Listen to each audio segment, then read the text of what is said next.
নারকেল চিংড়ির মালাইকারি। আমি নারকেলের দুধ দিয়ে মালাইকারি করি। তো চিংড়িগুলো প্রথমে বেছে টেছে নিয়ে তো নারকেল কুড়িয়ে মিক্সার গ্রাইন্ডারে দুধ বের করে তারপরে ছাঁকনি দিয়ে ছেঁকে সেই দুধটাকে বের করে মাছগুলো ভিজে নিয়েছি।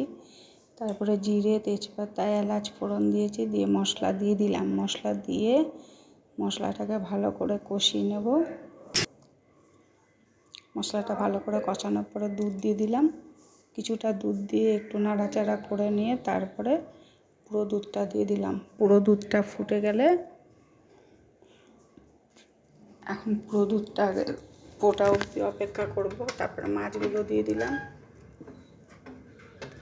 মাছগুলো যখন ফুটে গেল, মাছগুলো ফোটার পরে আমি একটু চিনি দিয়ে দিলাম আর একটু ঘি দিয়ে দিলাম। তারপরে নামিয়ে দিলাম। কেমন হয়েছে বন্ধুরা কমেন্টে জানাবেন।